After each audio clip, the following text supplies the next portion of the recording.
على سيدنا ومولانا محمد وعلى آل سيدنا ومولانا محمد وبارك وسلم أما بعد السلام عليكم ورحمة الله وبركاته. Last time we were talking about Usul Tafseer. Imam Ibn Kathir was mentioning Isra'iliyat. So Isra'iliyat is the narrations that we can find in the books of Ahlul Kitab, namely Torah and Injil. So are these viable sources of tafsir or not? So before that, we even talked about the main sources of tafsir: Quran, Hadith, statements of Sahaba. And then he goes into the fact that some Sahaba actually had access to Ahlul Kitab and their books, and so they actually do narrate from them. So is this permissible or not? I gave you the summary, but now I'm going to read what Imam Ibn Kathir states about this. He says, Isra'iliyat, or narrations found in Torah and Injil, can be mentioned for the sake of information, but not for beliefs, not for establishing beliefs. So we don't use what's in Torah and Injil to establish any kind of belief in Islam. Beliefs are established from Quran and Sunnah. We don't need anything from Isra'iliyat. However, extra information can be gleaned and attained from them. He says there's three types of Isra'ili narrations, meaning narrations from Torah and Injil mainly. The first is that which we know is accurate because it matches what we have of Quran. We know it's accurate. فَذَاكَ صَحِيح. He said this is sahih, this is fine to utilize because we know it's true. So maybe you might have something in the Torah, it's already in the Quran, story of Musa alayhi salam, etc. So we can state that it's in the Torah and then we can mention that narration. The second type is those narrations we know are false because it contradicts what we have. So it's in stark contradiction with what is in the Quran. We cannot use those. We can only mention them like a fabrication, like when we talked about hadith fabrication. You can only mention a fabricated hadith to let people know it's a fabrication. So similarly, these types of narrations you can only narrate to show that it's a fabrication. So some mufassirin, they will mention this story found in the Torah or in the Injil should not be accepted, it's a fabrication. So that's the only reason why you should be stating it. And the third, he says, that which is maskut anhu, or the Quran is silent about that. It's not from the first two categories. It's none of that. So what do we do in that regard? So basically what he's saying, this story in the Torah, Injil, or information in there is not mentioned in the Quran or Sunnah, and it doesn't contradict anything either. So it's plausible. It's possible. So he says, لا نؤمن به ولا نكذبه. We cannot accept it as, belief, and we cannot deny it as well. Because there's no information saying it's false. There's no information saying it's accurate. So now if you say, yes, this is 100% accurate, I believe in this. Now, what if this is a portion of the Torah and Injil that is muharraf, that is distorted? And if you say, no, that's how the mufassirin go about doing this, they just mention it, and they're not going to go into it's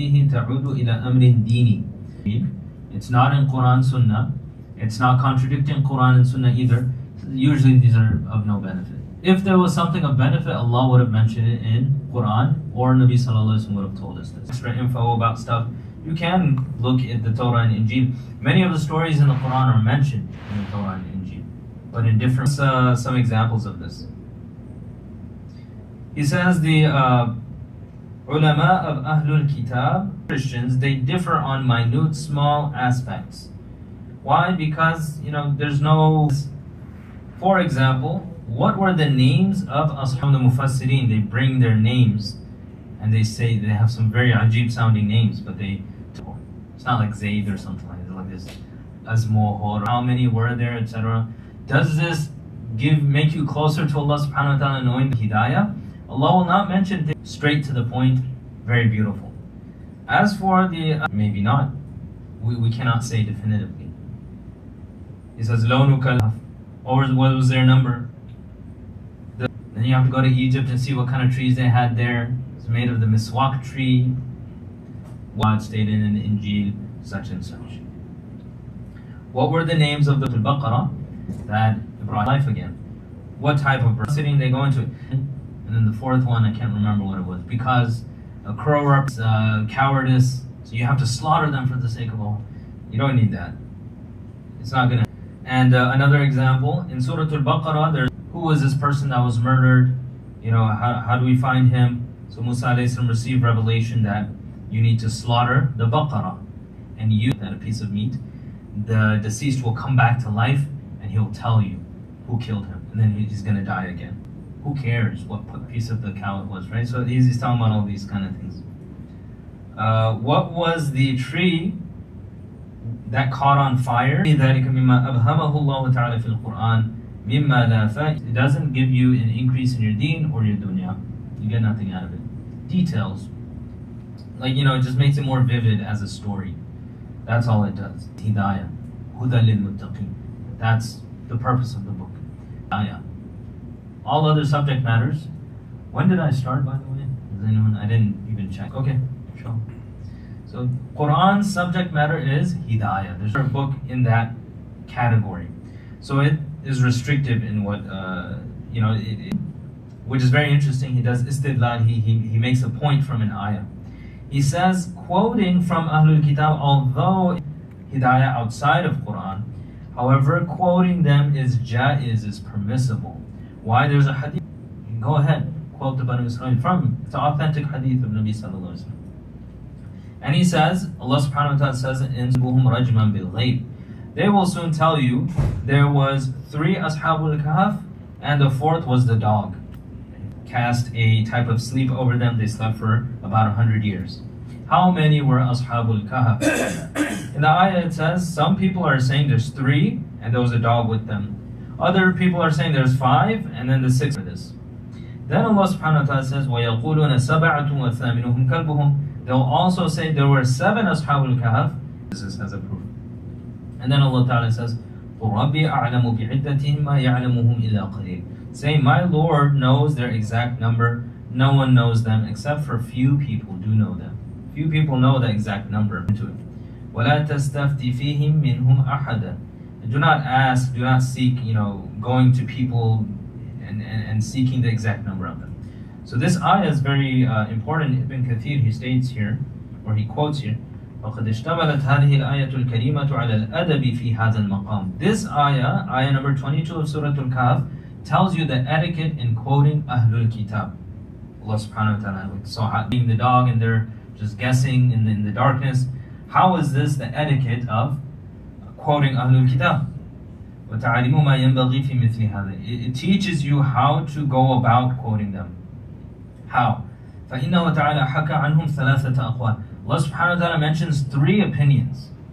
Next is the dog. And Allah subhanahu wa ta'ala says they're shooting in the dark. And number 3, 7 Ashabul Kahf. For the first 2, he says they're shooting in the dark. For the 3rd opinion, Allah subhanahu wa ta'ala doesn't say anything. He just states the opinion.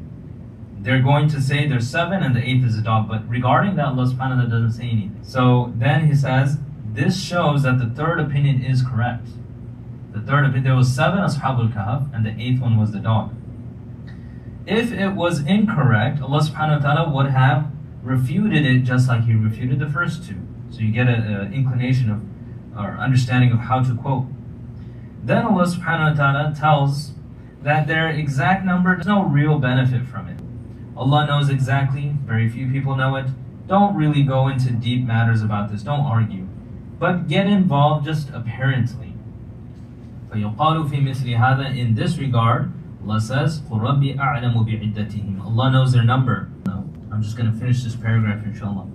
And Allah subhanahu wa ta'ala says, don't argue except a apparent argument. What does this mean? He states, don't know about this. Don't go so deep into it. Only a few people know about it. So he says, the methodology of asking about or learning about Ahlul Kitab and quoting it in Tafseer is number 1, you have to bring all the opinions. So Allah subhanahu wa ta'ala brings all the opinions about Ashabul Kahf. 1, 2, they're weak, and then the 3rd one. So this is what you have to do if you're going to do tafsir from Ahlul Kitab. Mention all opinions. And then you point out this is the more not acceptable. And then you also mention what is the benefit of each opinion, etc. And you don't go too deep into it. So this is what he's talking about. We're going to continue with this tomorrow. I'm going to summarize what he just said and then add on to that, inshallah, what Imam Ibn Kathir stated. So basically, Allah subhanahu wa ta'ala in this ayah guides us as to how to go about quoting Ahlul Kitab. That is, mention all of them, state which ones are most accurate and why, state which ones are weak and why, and then you move on. Don't go so deep into it. So we ask Allah subhanahu wa ta'ala for tawfiq in the tafsir of the words of Allah subhanahu wa ta'ala. Sallallahu tabaraka wa ta'ala ala khayri khalqi Muhammad wa ala alihi wa sahbihi ajma'in. Rahmatika ya arhamar rahimin. Jazakumullahu khairan. Assalamu alaikum.